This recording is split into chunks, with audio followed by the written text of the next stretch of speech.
और मैं डॉक्टर वेद बेनीवाल IMA हरियाणा का संरक्षक हूँ। ठीक है जी। और आज हम लोगों ने आपको इसलिए बुलाया कि एक बहुत ही भयानक मोड़ ले रहा है समाज के अंदर, जिसके अंदर हमें ये देखना है कि इसके अंदर हम लोग कहाँ खड़े हैं। लाल सोट एक गाँव है, कस्बा कह लो, गाँव भी नहीं, कोई 25-30 हज़ार की आबादी हो राजस्थान के अंदर। तो वहाँ एक couple, Archana Sharma gynaecologist, gold medallist, और सुमित उपाध्याय जो साइकेट्रिस्ट है, वो भी MD किया हुआ, वो उस कस्बे में जा कर के नर्सिंग होम खोल करके चला रहा था। उनके पिता की इच्छा थी कि भाई आप मेट्रो में जाने के बजाय शहर में आके ना गांव में आकर के लोगों की सेवा करो, और वो बड़े अच्छे से सारा काम चल रहा था उनका। अब हुआ क्या, मैं जहाँ पे अवरोध बना हुआ है मैं वहाँ आता हूँ सीधा, बजाय इसके कि उसके पास एक डिलीवरी के लिए केस लाया गया। उसी लेडी का उन्होंने ट्विंस का डिलीवरी करवाई थी, उसमें सिजेरियन हुआ था 2 साल पहले, और दोनों लड़कियां थी। ठीक, दोनों लड़कियां होने के बाद में प्रेगनेंसी फिर हुई, शायद बीच में एक आधा प्रेगनेंसी और हुई होगी, लेकिन ये प्रेगनेंसी जब आई तब डॉक्टर ने कहा भाई इस प्रेगनेंसी के अंदर समस्या आएगी बहुत ज़बरदस्त, और उस समस्या के अंदर हो सकता है हमें बच्चादानी भी निकालनी पड़ जाए, कुछ भी हो सकता है, तो आप इसको किसी बड़े सेंटर पे ले जाओ। वो डिस्ट्रिक्ट के सेंटर पर ले गए, वहाँ उन्होंने कहा कि यहाँ नहीं हो पाएगी, वो उसको जयपुर ले गए। जयपुर वाले ने कहा जी इसकी मतलब नसबंदी भी करनी पड़ेगी, हो सकता है यूट्रस भी निकालना पड़े। तो वो बेचारे डर गए, वो कहने लगे जी ये नसबंदी तो हम नहीं कराएंगे, बच्ची मतलब यूट्रस भी निकला। 22 साल की बच्ची थी, जो पेशेंट थे वो कुल 22 साल की राजस्थान में, क्योंकि राजस्थान में छोटी उम्र में शादियाँ हो जाती हैं। वो उस डॉक्टर के, अर्चना शर्मा के, मतलब लिटरली हाथ पांव पड़ गए कि जी जो मर्जी हो, हम जो भी मतलब इसका रिजल्ट आएगा हम भुगतने के लिए तैयार हैं, हमने करवाना आपसे। वो कहने लगे अगर इतनी आस्था आप लोगों की है और आपको लगता है कि मेरे से आपको गई तो आ जाओ, मैं आपको निराश नहीं करना चाहती, पर रिजल्ट याद रखना कि इसके अंदर कुछ भी हो सकता है। वो ले आए उन्होंने मतलब किया, सिजेरियन कर दिया, ठीक हो गया सारा कुछ होने के 2 घंटे बाद PPH कहते हैं हम, पोस्टमार्टम हेमरेज। वो क्या होती है कि PPH डिलीवरी होने के बाद, ख़ास तौर से सिजेरियन के बाद एकदम से ब्लीडिंग शुरू हो जाती है। एटोनिक यूट्रस हम उसको कहते हैं, जब मसल्स कॉन्ट्रैक्ट नहीं करती यूट्रस की, कहीं पे भी अगर होगा तो वो मसल्स कॉन्ट्रैक्ट करती हैं तो वो ब्लीडिंग बंद कर देती है। तो एटोनिक यूट्रस की वजह से ज़बरदस्त खून निकलने लग गया। उन्होंने हस्बैंड वाइफ दोनों दौड़े ऑपरेशन थिएटर के अंदर, सारा 50-60 मरीज बैठे थे, उनको बंद कराया कि भाई इस वक्त सिर्फ इसको लिया जाएगा।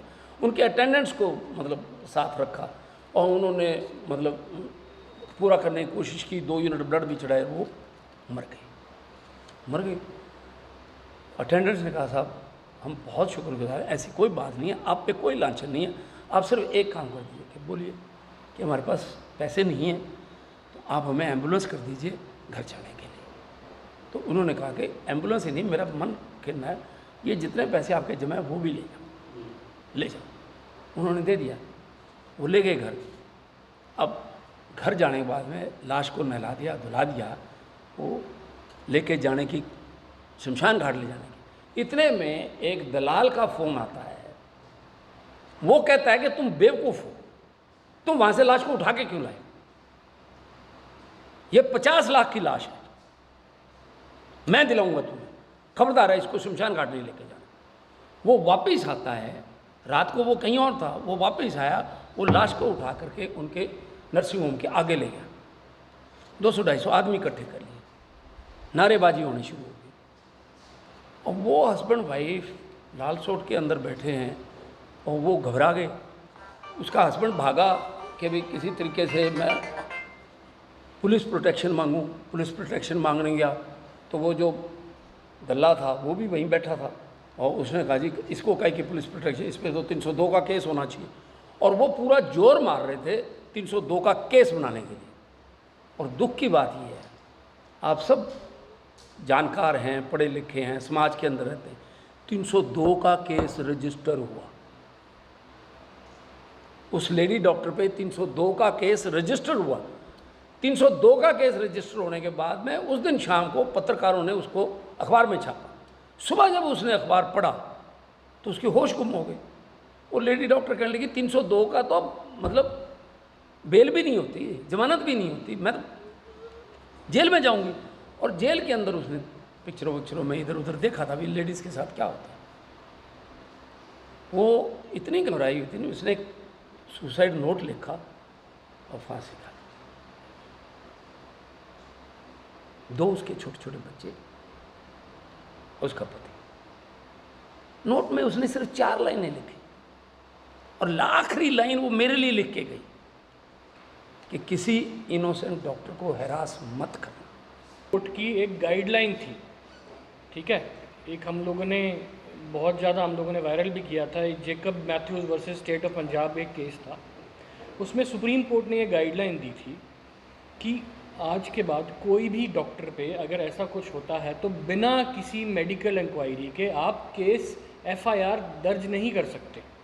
वो इसलिए बोला गया था ताकि डॉक्टर प्रताड़ित ना हो, अननेसेसरी बेगुनाह जो डॉक्टर है कोर्ट कचहरी के चक्कर ना खाए, कोई गलत कदम ना उठाए। तो गाइडलाइन किस लिए बनाई गई थी कि ये ना हो, और ये हो गया, ठीक है ना।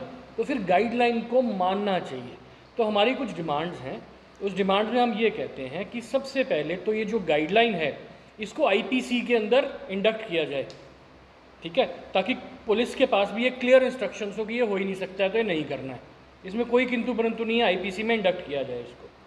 सेकेंडली हम ये डिमांड करते हैं कि जो हरियाणा पे डॉक्टर्स और नर्सिंग होम प्रोटेक्शन एक्ट लगाया गया है पैंडेमिक के अंदर, वो जब पैंडेमिक ख़त्म हो जाएगा उसके बाद भी उसको एक्सटेंड किया जाए ताकि डॉक्टर्स के हॉस्पिटल में और उनके ऊपर जो वायलेंस हो रही है वो ना हो, ठीक है।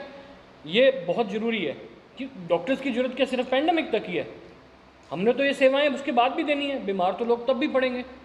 तो हमारे को ये जो एक्ट है ये पैंडेमिक के बाद भी चाहिए। तीसरा, मैं आपके माध्यम से एक चीज़ क्लियर कर देना चाहता हूँ कि हमें बिल्कुल ये सहन नहीं है कि हमारे या हमारे बंधुओं के हॉस्पिटल्स के आगे लाश लेके लोग बैठें या धरना दें। सरकार इसके लिए कड़े से कड़े नियम बनाएं और सख्त करें, प्रोटेक्शन दी जाए। अगर फिर भी ये नहीं होता, हम लोग चुप रहने वाले लोग नहीं हैं।